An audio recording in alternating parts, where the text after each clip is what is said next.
Thème du jour, heureux les cœurs purs, ils verront Dieu. Tiré de Matthieu chapitre 5, verset 8. Chers abonnés, voici le thème de notre enseignement de ce jour. Aujourd'hui, je vous invite à un moment profond de méditation et de révélation sur cette parole de Jésus. Heureux les cœurs purs, car ils verront Dieu. Mais que signifie avoir un cœur pur? Et surtout, comment y parvenir dans notre vie concrète? C'est ce que nous allons découvrir ensemble dans ce message d'aujourd'hui. Chers abonnés, lorsque nous avons atteint la pureté du cœur, notre cœur est à l'abri du péché. Nous avons atteint un cœur immaculé. Dès lors, nous ne pouvons plus jamais pécher. Comme dit 1 Jean, la première lettre de Saint Jean, chapitre 5, verset 18. Quiconque est né de Dieu ne pêche plus, mais l'engendré de Dieu le garde et le mauvais n'a pas d'emprise sur lui. Alors, chers abonnés, aujourd'hui, nous voulons nous aider. Comment faire pour atteindre cette béatitude qui est la pureté du cœur? C'est aussi simple que ça.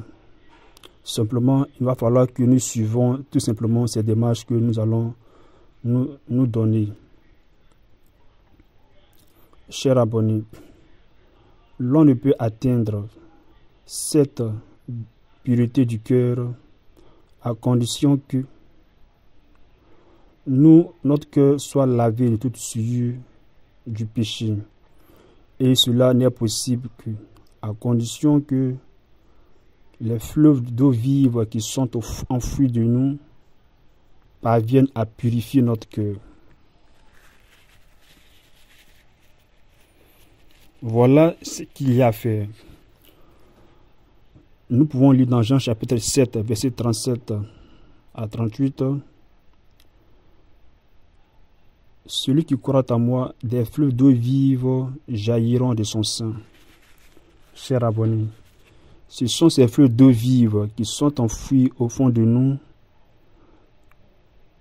qui, une fois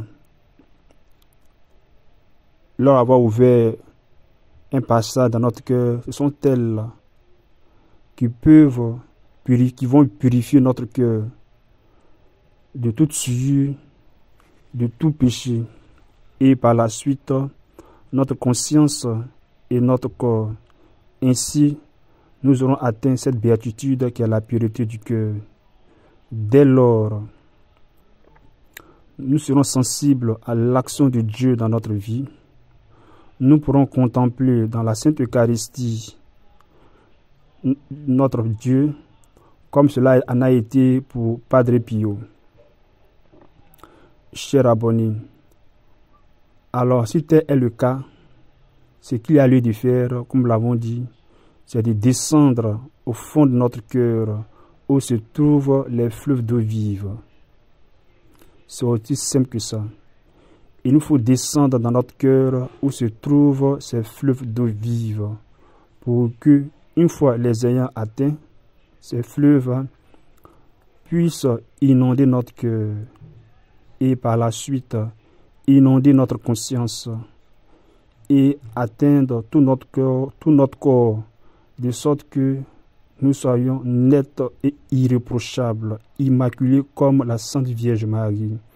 Et cela est possible à une seule et unique condition, que nous descendions au fond de notre cœur où se trouvent les fleuves d'eau vive. Oh, chers abonnés, la question à se poser, comment faire pour descendre dans la profondeur de notre cœur? Et voilà pourquoi Jésus pourra dire que sans lui, nous ne pouvons absolument rien faire. Il nous faut compter encore sur sa grâce qui nous apporte de sorte à ce que nous puissions correspondre à cela.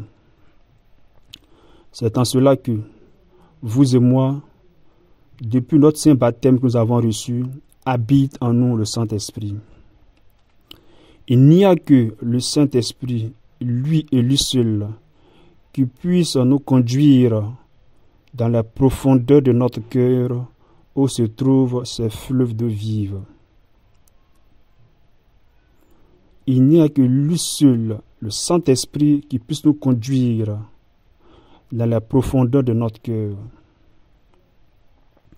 Si tel est le cas, alors il nous faut comprendre absolument, il nous faut prendre à cœur ces deux prescriptions de Saint Paul quand il dit à son fils Timothée dans sa première lettre, 1 Timothée chapitre 4, verset 12 et suivant, 2 Timothée chapitre 1 verset 6. En ces termes, il dit, ne néglige pas le don de la grâce qui est en toi, depuis que je t'ai imposé les mains par le collège des anciens. Plus tard, dans sa seconde lettre, il reviendra en disant, c'est pourquoi je te rappelle d'avoir à raviver le don de Dieu qui est en toi. Chers abonnés, ce message s'adresse aujourd'hui à vous et moi, pour que le Saint-Esprit puisse nous conduire dans la profondeur de notre cœur, là où nous-mêmes nous pourrons arriver. Il nous faut absolument que l'Esprit que nous avons reçu depuis notre baptême, nous parvenions à éveiller sa présence en nous. C'est pourquoi Paul est revenu à 2 reprises dans sa lettre à Timothée. Et cela est très capital. Cela est l'unique nécessaire à accomplir. Tout notre agir chrétien, c'est d'éveiller le Saint-Esprit en nous. Une fois que nous serons parvenus à éveiller le Saint-Esprit en nous, il nous faut toujours écouter Paul quand il dit désormais de marcher sous l'impulsion de l'Esprit. Une fois que nous serons parvenus par la grâce de Dieu à éveiller le Saint-Esprit en nous, ce qu'il y a lieu de faire désormais, comme dit Paul, c'est de marcher sous l'impulsion du Saint-Esprit. Et lui, le Saint-Esprit, en marchant sous son impulsion, nous introduit dans la profondeur de notre cœur, où se trouvent ces fleuves d'eau vive qui habitent en nous depuis notre saint baptême. Mais la question est de savoir comment faire pour éveiller le Saint-Esprit. Chers abonnés, à ce propos, j'ai écrit un livre. Comment faire pour se laisser conduire par le Saint-Esprit, dont le lien sera laissé dans la description de cette vidéo. Chers abonnés, nous tenons à rappeler que l'Esprit de Dieu habite notre cœur. Or, nous avons une seule et unique mission, c'est d'éveiller sa présence en nous.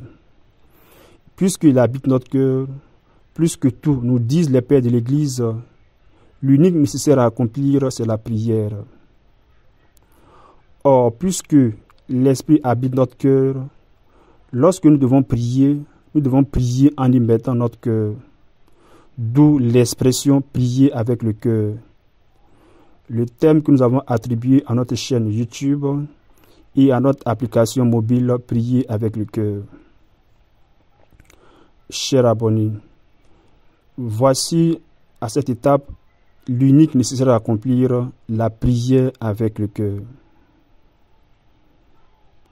Prier avec le cœur, comme son nom l'indique, c'est prier en y mettant son cœur dans la prière. C'est surtout s'écouter dire les mots de la prière. Ainsi, pour nous catholiques, chaque fois que nous devons prier, et spécialement le rosaire ou pour certains le chapelet, lorsque nous devons dire les Notre Père et les Je vous salue Marie, il nous faudra mettre et notre intention et notre amour dans ce que nous prononçons, dans les mots du Notre Père et du Je vous salue Marie. Ce faisant, la prière, cette manière de prier va nous maintenir dans une certaine discipline, une certaine concentration à l'égard de toute distraction. Et en demeurant fidèle dans cette manière de prier, la prière avec le cœur va mettre en nous le goût de la prière. Et ainsi de suite, nous parviendrons à éveiller le Saint-Esprit en nous. Donc voici l'unique nécessaire à accomplir, la prière avec le cœur. Et pour ceux qui veulent savoir encore pourquoi nous devons prier avec le cœur, j'ai écrit un autre livre sur pourquoi prier avec le cœur, dont le lien sera laissé également dans la description de cette vidéo.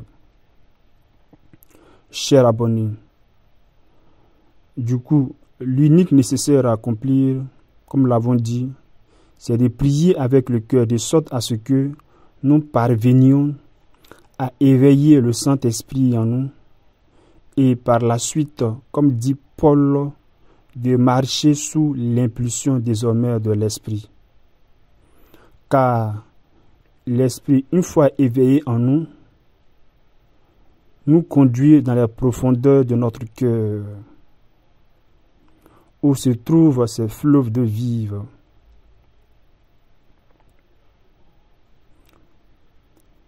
Donc voici la démarche à entreprendre.